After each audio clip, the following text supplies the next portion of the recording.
Good morning, જય શ્રી કૃષ્ણ, જય શ્રી રામ. તો તમે જુઓ, ગેટ જોઈ શકો છો. અમારી શેરીમાં જે ડેકોરેશન કર્યું છે,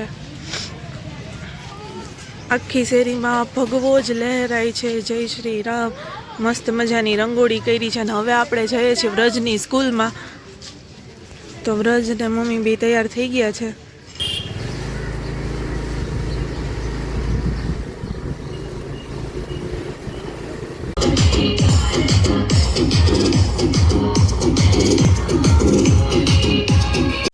તો ફ્રેન્ડ્સ, આપણે વ્રજની સ્કૂલે પહોંચી ગયા છીએ. અને તમે જુઓ, બહારથી જ એવો મસ્ત ગેટ રેડી કર્યો છે.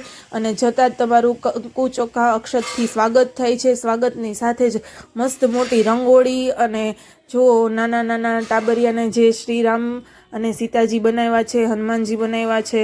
અને આખી રામાયણ, દરેક પાત્ર અને દરેક બાળકને એક મસ્ત મજાનો રોલ આપ્યો છે. અને જે બખૂબી છોકરાઓ નિભાવે છે, રામ ભગવાનનો જન્મ, એનું બાળપણ, એના લગ્ન, દરેક વસ્તુને એટલી મસ્ત રીતે લિટલ કિડ્સમાં ગોઠવી છે કે જાણે એમ લાગે કે આપણે સાચે રામ ભગવાનનું જીવન નિહાળી રહ્યા છીએ.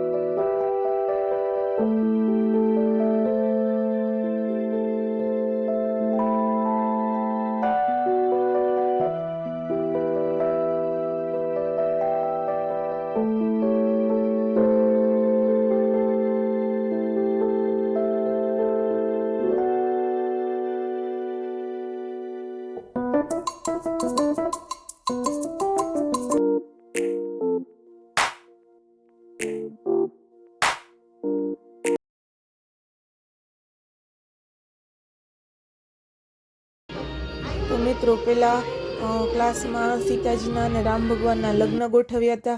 બીજામાં એ જ્યારે વનવાસમાં જાય છે ત્યારે રાવણ એનું હરણ કરે છે, એ બધું ગોઠવ્યું છે. અને લાઇટની એટલી મસ્ત ઇફેક્ટ આપી છે.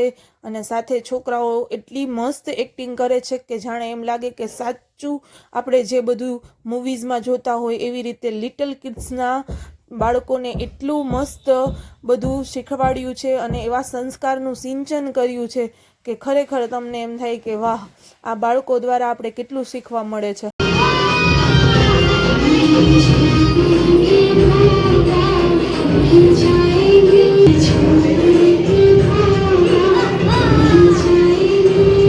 હવે આપણે ધીમે ધીમે ઉપર જઈએ છીએ. તો સ્ટેર કેસમાં પણ બધે જ સાથિયા કર્યા છે અને ફૂલનું ડેકોરેશન કર્યું છે.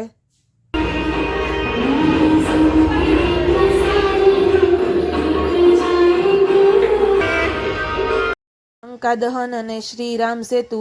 તો બોર્ડ ઉપર પણ એટલું મસ્ત ચિત્ર દોર્યું છે. અને રૂમમાં તમે જુઓ, બાળકો જે હનુમાનજી બન્યા છે, લંકા દહન કરે છે અને શ્રી રામ સેતુનું જે નિર્માણ કરે છે. બાળકોની એક્ટિંગ ખરેખર ગજબની હતી. આપણે જોઈને આમ મજા આવી જાય. અને જે એ રામ ભગવાનની બધી આખી જીવનકથાનું વર્ણન કર્યું છે. આ રામ ભગવાનનું આટલું સરસ મજાનું મંદિર જે થર્મોકોલથી બનાવ્યું છે, એને ખરેખર ખૂબ ખૂબ અભિનંદન દેવું જોઈએ કે આ ખૂબ સરસ બનાવ્યું છે.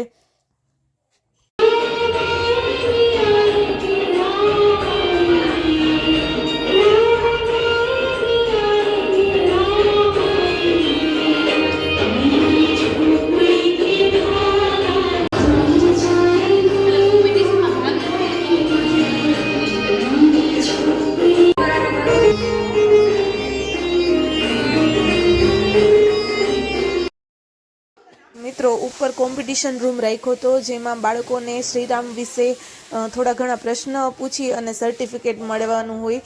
તો વ્રજને પણ એ સર્ટિફિકેટ મળ્યું છે.